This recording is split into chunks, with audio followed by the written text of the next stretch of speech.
ननद बनी सास। विशाल सिर्फ 10 साल का था जब उसकी माता पिता का देहांत हो गया था। माता पिता के गुजर जाने के बाद विशाल की बड़ी बहन सपना ने ही माँ बनकर उसे पाला था और उसकी परवरिश की थी। अरे ये क्या विशाल, तुम अभी तक सो रहे हो? चलो जल्दी से उठो, आज तुम्हारा इंटरव्यू है, तुम्हें ऑफिस जाना है। बस दीदी 5 मिनट और। ये लड़का नहीं सुधरने वाला। विशाल, अब तुम बड़े हो गए हो, छोटे बच्चे नहीं रहे। चलो जल्दी से उठो, याद है ना? प्लीज दीदी 5 मिनट और सोने दो ना। विशाल 10 बज चुके हैं और तुमने ही कहा था ना, अगर तुम इंटरव्यू देने के लिए टाइम से ऑफिस नहीं गए तो तुम्हारी ये जॉब भी चली जाएगी। क्या तुम चाहती हो कि सोने की वजह से तुम्हारी ये जॉब भी चली जाए? ये बात सुनते ही विशाल एक झटके में उठता है और जल्दी जल्दी तैयार होने लगता है। ओह नो, मैं तो भूल ही गया था दीदी, मैं तो लेट हो गया। आपको मुझे और जल्दी उठाना चाहिए था ना। मैं तो कब से तुझे उठा रही थी, पर तू उठता ही कहाँ है? अब जल्दी से तैयार हो जा, मैं नाश्ता लगाने जा रही हूँ। सपना बाहर जाकर नाश्ता लगाने लगती है। विशाल जल्दी से तैयार होकर नाश्ता करके चला जाता है। शाम को जब विशाल घर आता है तो वो देखता है कि पड़ोस की विमला आंटी घर आई हैं।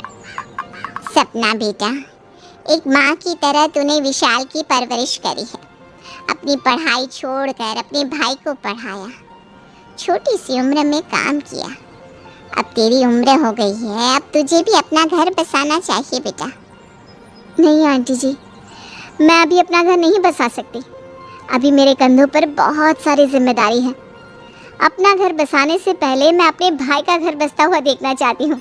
नमस्कार दोस्तों, आगे बढ़ने से पहले मैं आप सबको ट्रस्टेड ब्रांड लोटस 365 के बारे में बताना चाहती हूँ, जिसके ब्रांड एम्बेसडर काजल अग्रवाल, नवाजुद्दीन सिद्दीकी, उर्वशी राउचेला है। ये सबसे पुरानी गेमिंग कंपनी में से एक है जो 2015 से भारत में एक्टिव है। यहाँ आपको क्रिकेट, फुटबॉल, टेनिस आदि के अपडेट मिलते हैं। आप यहाँ 1000 प्लस लाइव गेम्स भी खेल सकते हैं और अमेजिंग रिवॉर्ड्स जीत सकते हैं। इस प्लेटफॉर्म पर आपको बेस्ट ऑफर्स और प्रमोशंस भी मिलते हैं। साथ ही सबसे अच्छी बात यह है कि इसमें 7 1-to-1 कस्टमर सपोर्ट है। तो आप किसका इंतजार कर रहे हैं? अभी खेलें और iPhone 13, royal Enfield, Samsung Galaxy S22 ultra जैसे एक्साइटिंग गिवअवेज के साथ बोनस ऑफर का लाभ उठाएं। पर सपना बेटा, विशाल अब बड़ा हो गया है, वो बच्चा नहीं रहा, वो अपनी देखभाल खुद कर सकता है। देख, तेरे लिए बहुत अच्छा रिश्ता आया है, इस बार मना मत कर बेटा। आंटी क्या आप भी?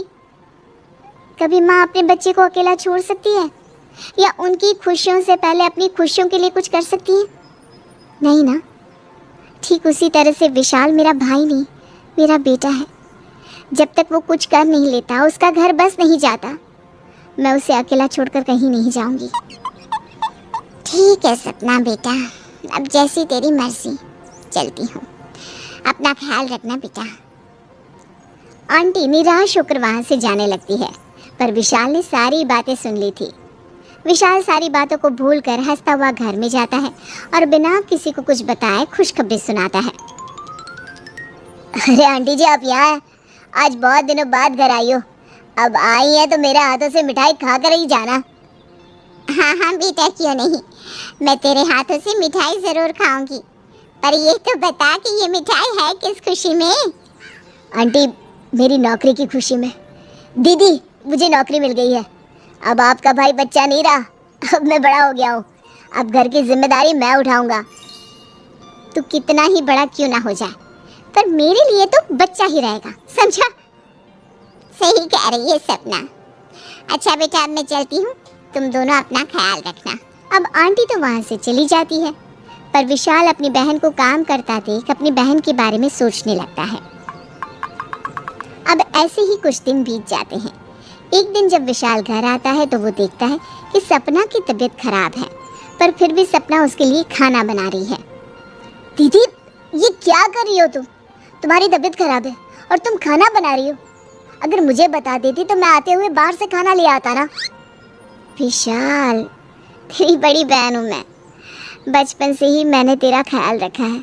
तुझे क्या लगता है कि तेरी दीदी भूल गई है कि बाहर का खाना खाने से तेरी तबीयत खराब हो जाती है? सपना की ये बात सुनकर विशाल की आंखों में आंसू आ जाते हैं और विशाल अपनी बहन के हाथों से खाना खाता है। अब ऐसे ही कुछ दिन बीत जाते हैं और विशाल अपनी बहन की खुशियों के लिए उससे कहता है, दीदी, आपको नहीं लगता कि आपका भाई बड़ा हो गया है? एक बार मेरी तरफ देखो। क्या आपको नहीं लगता कि अब मुझे शादी कर लेनी चाहिए? बड़ा तो हो गया है मेरा भाई, पर तुझे शादी करनी है, वो भी इतनी जल्दी? क्या तुमने कोई लड़की पसंद कर रखी है? विशाल नेहा नाम की लड़की के बारे में बताता है। जैसे ही सपना को नेहा के बारे में पता चलता है, वो बिना कोई देरी करे नेहा के घर जाकर विशाल का हाथ मांग लेती है और बहुत जल्द विशाल की शादी नेहा से हो जाती है। नेहा, मैं तुम्हारा शुक्रिया कैसे अदा करूं? मैं जानता हूं तुम इतनी जल्दी शादी नहीं करना चाहती थी, पर मेरी और मेरी दीदी के लिए तुमने इतनी जल्दी शादी कर ली। विशाल, हम दोनों बचपन से साथ रहे हैं और वैसे भी मैं तुमसे बहुत प्यार करती हूँ। शादी तो हमें करनी ही थी, चाहे जल्दी करें या बाद में। और मुझे याद है, जब तक तुम्हारा घर नहीं बस जाता, दीदी अपना घर नहीं बसाएगी। और ये सब मैंने दीदी के लिए किया है। हाँ नेहा, उन्होंने एक माँ की तरह मुझे पाला है। क्या पता मेरी शादी होने के बाद दीदी भी शादी कर ले। विशाल, उसकी चिंता तुम मत करो, दीदी की शादी तो मैं करवा कर ही रहूँगी। इस तरह से विशाल और नेहा सपना की गृहस्थी के बारे में सोचने लगते हैं। कुछ दिन बीत जाते हैं और एक दिन नेहा विक्रम नाम के एक लड़के की फोटो सपना को दिखाती है। सपना दीदी, कैसा है ये लड़का? आपको पता है, ये लड़का बहुत पढ़ा लिखा है और बहुत अच्छा भी है। हाँ, लड़का तो काफ़ी अच्छा है, पर तुम मुझे क्यों बता रही हो? और ये लड़का किसके लिए देख रही हो तुम? आपके लिए दीदी।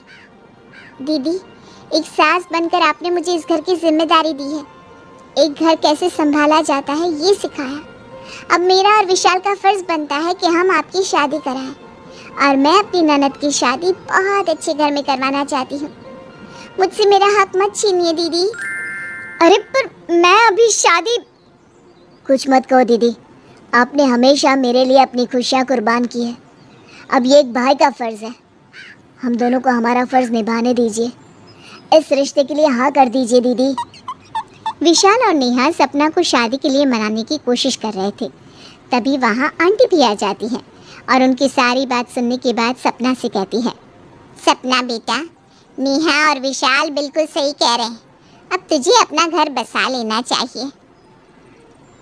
पर आंटी जी, नेहा और विशाल अभी बच्चे हैं, उनकी शादी को अभी 1 साल भी नहीं हुआ। मैं इतनी जल्दी इन दोनों को अकेला छोड़कर कैसे चली जाऊं? अगर नेहा को कभी मेरी ज़रूरत पड़ी तो?